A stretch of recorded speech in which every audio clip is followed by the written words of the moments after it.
What's up, survivors? Welcome back to another 1.0 Myth of Empires update. And they dropped some more news today, like not even 4 days after they dropped the last bit of information. And yeah, this one is not one I saw coming, but interesting. So we have new automated defenses coming to Myth of Empires.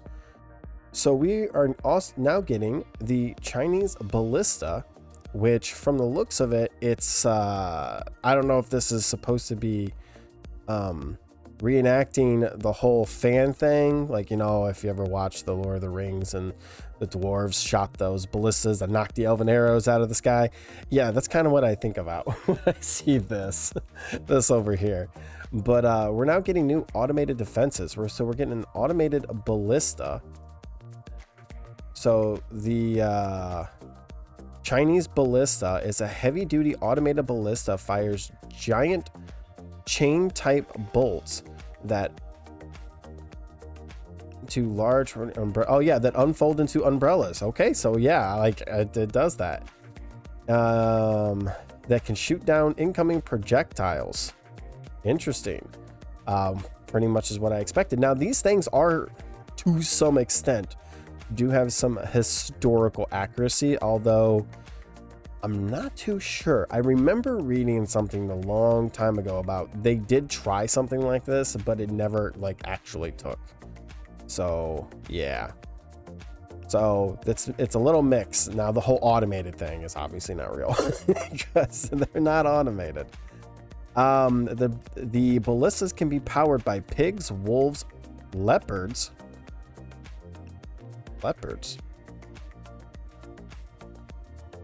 So are they changing the jaguar to a leopard? And actually, because I did say, okay, if you guys watch one of my very first videos I did back in 2001, I literally called the jaguar a leopard.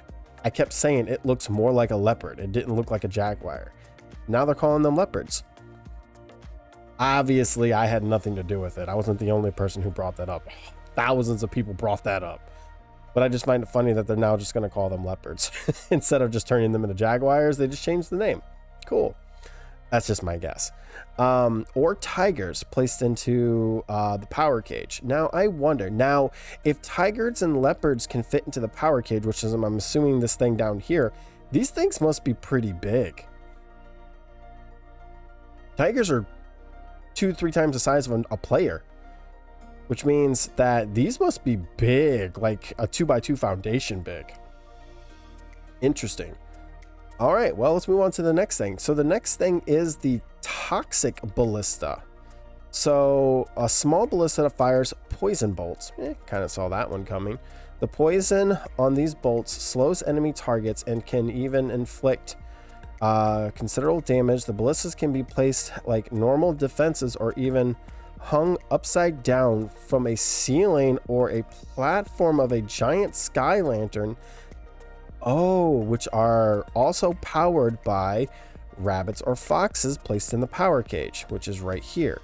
So these things, this platform right here, can be hung upside down off the bottom of a giant lantern, or can be placed on the bottom of ceilings hung upside down from the inside of your ceiling.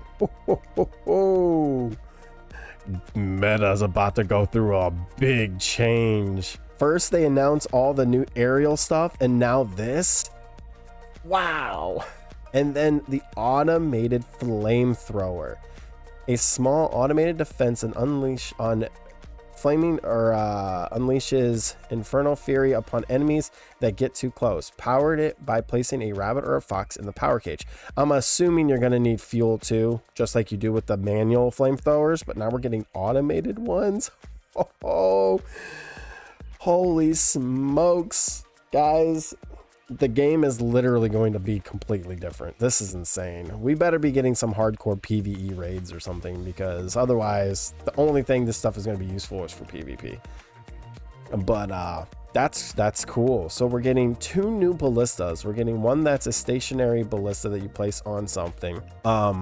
that takes large animals that can shoot down incoming rounds. So basically, if somebody's shooting ballistas or catapult rounds or or other rounds, these things can shoot them down, is what I'm assuming. And then these are anti-infantry that can be attached to balloons and stuff. That's pretty cool. And then more anti-infantry. That is pretty cool. So in addition, we have some answers, some following community questions. Ooh, here we go. So the answer to Steam inventory items. The game's various cosmetic items that players can purchase will be automatically converted into Steam inventory items.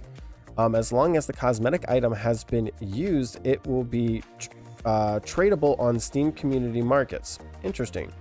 Crate drops. So crate drops, you will get a depending on the amount of time that you play in game, you can get a free skin crate. Unused skins can be tradable. Interesting. Now these two I'm not too familiar with, but I did read some stuff on the forums about it. So convert warriors into servants. About this right here, how this is going to actually work. Like, are they going to be able to actually farm stuff? Can the servants, because it says the servants can't be used in combat. They cannot assist in combat or production, and decorative, and they're decorative only. So what, they can equip your clothes, weapons, and skins as well. It's just, I don't know. It just, what are they for then? If they can't be used to do production, then what's the point of a servant? Just for show, to make your base look lively? I mean, I guess. I mean, they're basically just become decorative pieces at that point. All right, so next. Warriors now help collect resources. They've always helped collect. Now, do they mean they'll physically do it? So what this basically means is warriors now can help is players will be able to earn fame points by going through stronghold battles. Once you reach a certain level of fame point, you'll be able to unlock faction resource points. Additional fame can be earned that can increase the level of these resource points. Players will be able to dispatch their warriors on quest to these to collect resources from these faction resource points. After some time, the warrior will return with the resources. There are currently 6 major factions in the game, and resource points for each one of them have different difficulties and differences in outputs, or whatever in outputs. So basically, we'll be able to send our warriors out to these factions after we've killed them enough. We'll eventually unlock the faction point for that place for that warrior, and then that warrior will be able to go and collect resources from that point and bring them back for us. So they're kind of taken away from the grind a little bit, it seems. It looks like they're trying to make more ways for groups to gather resources without actually having to do it physically. So it'll be interesting to see what happens with that. It'll be interesting to see how good it is. I'm pretty sure that the difficulty and output will determine, like, this will highly depend on your fame points at that specific place. So wiping out strongholds often is probably going to be in your best interest to get your fame rank up for that specific faction outpost, is what I'm understanding. All right, so next we have new inherited animal skills. New inherited skills have been added to the animal breeding system. In addition to the effect of the amount of resources collected from animal pens, these skills can now affect how much power an animal generates when put into a structure's power cage. Ooh, so now you'll be able to breed animals. So when you go out into the wild and you just grab a bunch of boars, foxes, and stuff, and you throw them in your pen, now they'll have inherited animal skills. Inherited, yeah, whatever, same word. Animal skills. So a better, so some animals will just be better. So I'm assuming, like, you'll just have to keep looking around for like a high level rabbit that has really good power skill for a cage, and then put that in a pen and then breed it with a bunch of other rabbits, and then try to get a bunch of rabbits in your pen that all have that inherited skill of strong power. And then you can use those rabbits, you put them in a cage and then use them to power your stuff. Same thing with, boars, foxes, wolves, bears, tigers, lions. Oh my. Interesting. So the next thing is improved boss AI. So they should do improved NPC AI in general. Human NPC bosses and beast lords now have improved skills and behavior AI. This is a long-term effect which will be further implemented in subquest updates. So basically, 1.0, it will not be done.